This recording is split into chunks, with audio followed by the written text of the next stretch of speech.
Hey, this is Sky. Welcome to my YouTube channel. A little bit late this morning for our Sunday study group, but let's get into it. Mind, body, and soul. This is how we get through every single day. Sunday study group for warriors, for my hardcore heads. Some of you guys don't really need anything extra. I'm just going to go over the stuff that I study during the week. It's part of the program that I live, that I coach. One of the reasons why I didn't get a chance to make a video this morning is my brother. He just bought a brand new Ducati, another Ducati. This is his second one. This is a 1000cc. Single-sided swing arm. It's got all the bells and whistles. I don't know which model it is, but he brought it by really early this morning because he just bought it yesterday or the day before, and he bought it used. So he wanted to flush the brake fluid and change it, flush the clutch fluid and change it, and fix the pedal. The rear pedal wasn't activating the tail light. So a little handful of things. And that's what I've been doing all morning. Let's jump into this. America doesn't really have a national identity, although it used to. It used to mean something to be an American. What does it mean to be an American? Well, this is my idea. A national identity for America, for an American, that's not something that people are going to force you to be, but it's nice to have a national identity for your country, an ideal. A standard, something based on tradition, right? So a national identity for Europe, for Italy, for Portugal, for England. It's based on a tradition of their culture, their heritage. A national identity for America would be that we recognize that we're an extension of Europe. We were founded and colonized by Europeans. Most, not all, but most of us have European descent of some kind.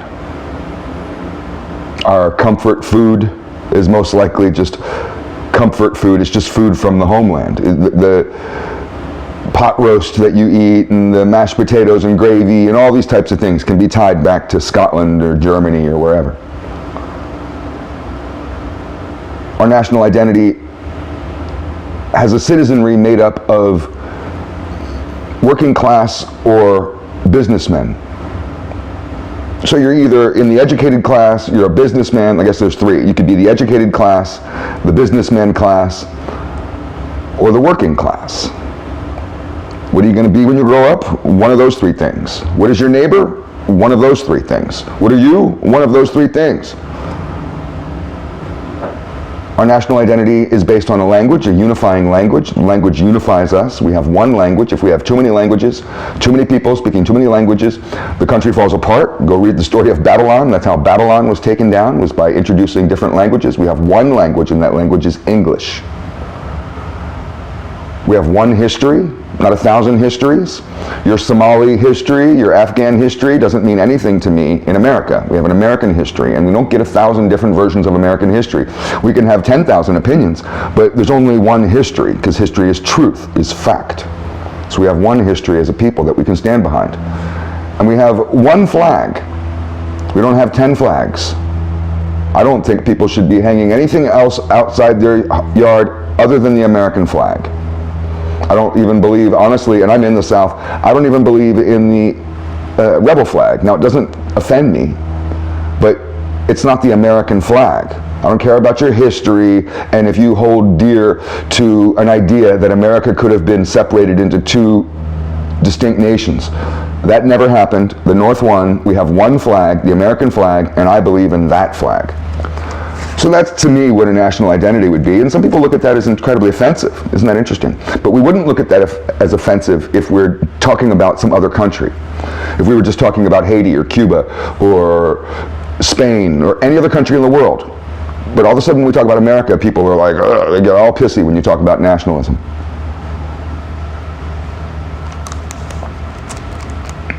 What about moral knowledge? You think about that? About morality?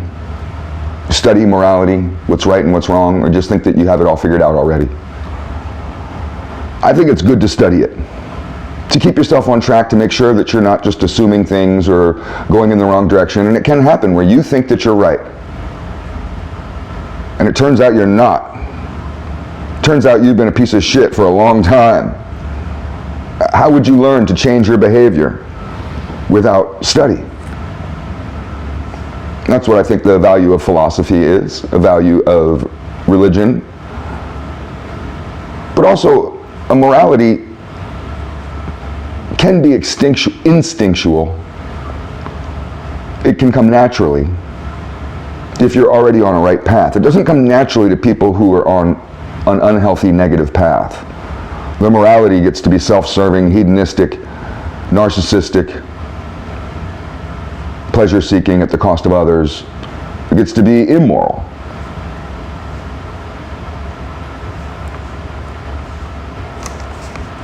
What's your guys' opinion of reggae music? You like reggae music? I like reggae.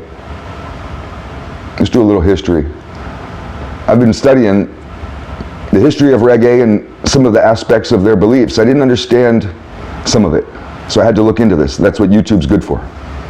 I've liked reggae for a long time, but I really haven't been listening to it, been paying attention to it. And what I've learned changed my mind about it a little bit. I'll probably still listen to it, but with a different ear. I like the beat, I like Bob Marley, and there's a positive message, but reggae, let me put it the other way, Rastafarianism, it's a cult. And it's a cult that was started by a guy named Leonard Howell.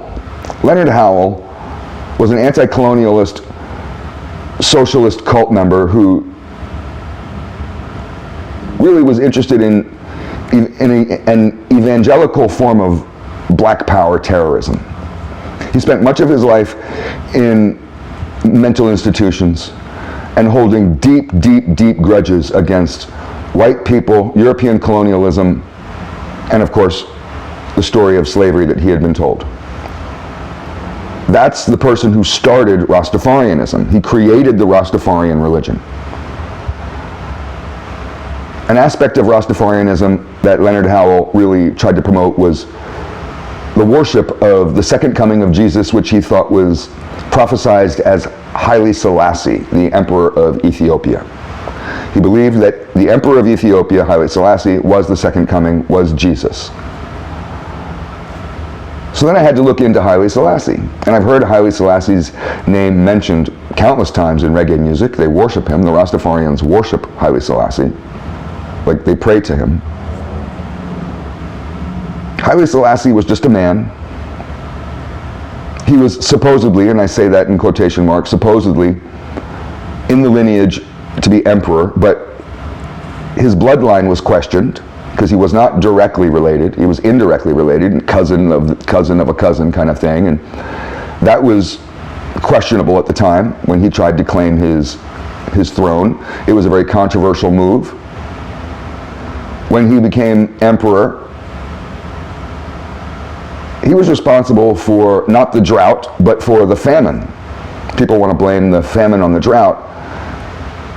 That contributed to it, but you remember in the 70s, maybe you don't, but I do, there was this big push globally, especially here in America, to feed the starving Ethiopian children. Haile Selassie was responsible for that. He robbed their country in a corruption scandal of millions of tons of grain and sold it on the open market to other countries and pocketed the money and lived in opulence. Diamond-encrusted cups while his people are literally starving with flies on their faces, dying. He created that. So the Rastafarians worshiped this guy, Haile Selassie, who was eventually murdered and taken out of power and replaced by some other tribal leader who tried to further ruin the country.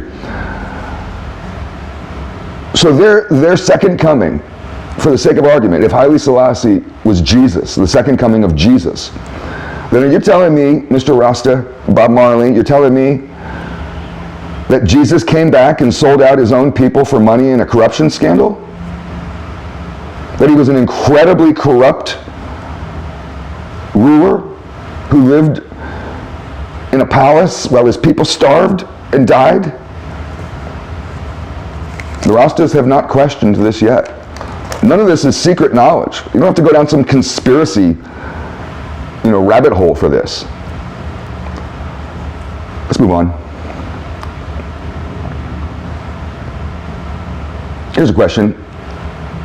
Do you think the singularity has happened or not?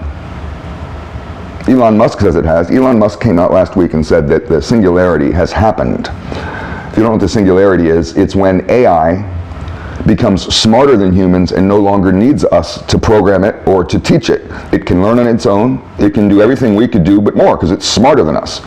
So with this new quantum chip, who is it put out by? Google or Microsoft? But somebody just put out a new quantum chip. Quantum computing is now here. It's not a fantasy. And AI combined with quantum computing is some scary shit. AI currently learns, what did they say on the show? It's like it advances 12 years every 5 days. So if you check ChatGPT or any AI program, Grok or whatever the ones are, today, it'll have a certain level of intelligence. In 5 days from now, you can check it and it'll have 12 years more. Every 5 days, it's advancing every 12 years. Well, with the quantum computing, AI will advance 100 years every hour, according to the projections. 100 years every hour. You check ChatGPT back in a couple hours, it's a couple hundred years more advanced. So this is actually kind of concerning, because AI has been known to lie, to deceive people intentionally. It has all kinds of weird beliefs, woke ideology that was programmed into it. It's also used for war by the military. So what's going to happen if AI is smarter and if the singularity already happened last week? Will AI betray us? Will they protect us? Will they destroy us? Will it find aliens, talk to aliens? Will it tell us? Will it develop a secret relationship with aliens behind our back? It sounds silly, but we don't know. Another thing I was studying this week, I found this interesting, is that sound waves have shapes. So they have these, like a plate, big giant plate with sand on it, and then you can blast sound underneath it. Various tones and sounds of all kinds. And the sand will move because of the sound waves, and it'll move into perfect geometric shapes, and it's repeatable. You can do this as an experiment, and it's really weird that sound waves, the sound of your voice, makes these weird shapes. I just thought that was weird. It's called cymatics.